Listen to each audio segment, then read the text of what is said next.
महाराष्ट्र आपला आवाज आपला अधिकार. पेठ तालुका हा सदैव चर्चेत असणारा हा तालुका आहे. या ठिकाणी आपण सतत काही ना काही विचित्र प्रकार बघतो. तर पेठ तालुका हे बस स्थानक आहे. या बस स्थानकाची दुरावस्था ही बाकी पब्लिक आहे. इथं पाऊस खूप पडल्यामुळं जे काही निवारा शेड बनवलेला होता तर त्या शेडची अवस्था आपण प्रत्यक्ष बघू. हे पूर्ण पत्रे उडालेले आहे आणि या ठिकाणी जे काही प्रवाशांना गैरसोय होते तर सर्वस्व याला जबाबदार कोण आहे. प्रत्येक वेळी गेल्या 2 वर्षापासून आपण पाठपुरावा करतो आणि समाजावर हा एक अन्याय आहे. विद्यार्थी आहेत, आपण विद्यार्थी बघू, सर्व विद्यार्थी शेडच्या बाहेर आहेत का, तर भविष्यात हा शेड पुन्हा उडाला पडाला कुणाचे लागलं तर याला जबाबदार कोण. प्रत्येक वेळेस आपण वेळोवेळी हे पाठपुरावे करूनही अद्यापही या बस स्थानकाचं काम कासवागत म्हणजे हळूहळू जी काही कामाची गती पाहिजे ती अद्यापही नसल्यामुळं इथं प्रवाशांच्या खूप अडचणी होतात. तर संबंधित माननीय आमदार साहेब आणि खासदार साहेब आपण सर्वस्व ह्या गोष्टीला जबाबदार आहात. कारण तुमच्या दुर्लक्षपणामुळं ह्या समाजावर अन्याय होतो. तर तात्काळ शेड व्यवस्थित बनवण्यात यावा. जो काही समाजाला त्रास होतो गाळ आहे तर सर्व अडचणी बघून आपण अजूनही एक वेळेस पुन्हा पाठपुरावा करू.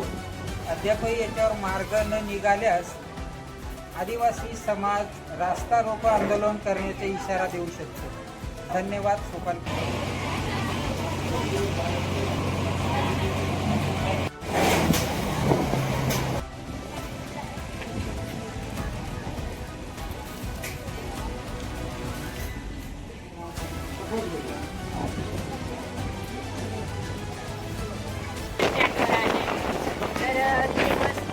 बस स्टँडची जी अवस्था बघून इतकं अत्यंत वाईट वाटतं.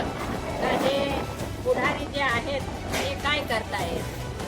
जर आपले हे जनतेकडे लक्ष दिलं नाही तर हे तुमचे आहेत, जनतेचे नाही. तर लवकरात लवकर तुम्ही हे बसस्थानकाचं विचार करावा ही आमची नम्र विनंती. सर्वस्व जबाबदारी ही प्रत्येकाची आहे. पेठ तालुका आपला आहे. येथील जेही कामं होतात ते आपलेच होतात. आणि बघा हा चिखल गाळ याच्यामध्ये प्रवाशांची हालत काय होता असेल. आपण आपल्या स्वतःच्या गाड्या फिरवतो, जरा विचार करावा. तर सरासर हा समाजावर अन्याय आहे. तर आपण बघतो ह्या ज्या भिंती बांधलेल्या आहेत आणि ह्या भिंती बांधून आता पुन्हा तोडलेल्या आहेत. तर खरोखर एक असा प्रश्न पडला का जर समजा इस्टिमेट असं होतं तर भिंती बांधून तोडणं पुन्हा बांधणं हा प्रकार काही चालू आहे तर आम्हाला अद्यापही याचा उलगडाच पडलेला नाही. तर हे पेठ तालुक्यामध्ये जे काही ठेकेदार किंवा कॉन्ट्रॅक्टदार कामं घेतात किंवा इंजिनियर जे कामं ड्रॉइंग बनवतात, इस्टिमेट बनवतात, तर अशा पद्धतीने हे जे कामं केलेलं आहे तर खरोखर चिंताजनक विषय आहे. तर तालुक्यात कोणाची देखरेख जबाबदारी नाही का, कसंही करायचं आणि कसंही भुलवायचं. सेंटरचा मध्येचा हा जो कॉलम आहे तर ह्या ठिकाणी हा जॉईंट आला. ह्या ठिकाणी सुद्धा एक कॉलम दिला गेला पाहिजे होता. तर ह्या पद्धतीने जे काम केलेलं आहे खरोखर चुकीचं आहे. आता समोरचं आपण बघू. या ठिकाणी 4 भीम एकत्र आल्या तर याच्या खाली एक कॉलम उभा पाहिजे. तर ह्या ठिकाणी सुद्धा दिलेलं नाही. तर ह्या पण बघतो ह्या भिंती अगोदर पॅकिंग होत्या. आता ह्या भिंती काढून टाकल्या. जर समजा काढायच्याच होत्या तर मग भिंती बांधायचं काम काय होतं.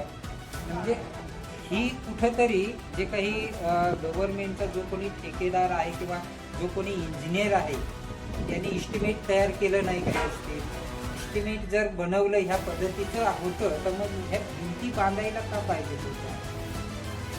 खरोखर एक पेठ तालुक्यामध्ये हा जो एक चिंताजनक विषय आहे की बांधकाम करून पुन्हा तोडणं पुन्हा बांधणं. आता हे सर्व भिंती बांधलेलं पुन्हा काढून टाकलेले आहेत. तर बस स्थानक हे बांधकाम चालू आहे. आता याच्या अगोदर आपण बघितलेलं होतं की बांधकाम पूर्ण भिंती बांधलेल्या होत्या. आता आपण बघतोय सर्व कॉलम आणि बीम स्लॅब टाकलेला आहे. जर समजा इस्टिमेट तयार करायचं होतं आणि इस्टिमेट केलं तर अगोदरच ह्या पद्धतीने का केलं नाही? वेस्ट खर्च जो आहे तर हा खर्च इतर बोगस मग खर्च झाला तर कामाची क्वालिटी सुद्धा त्याच्यामध्ये डाऊन होत जाईल का? तर याचा पहिलाच खर्च झालेला आहे भिंती बांधण्यात याच्यात, तर हा खर्च वाया गेला नाही. याला जबाबदारी कोण आहे?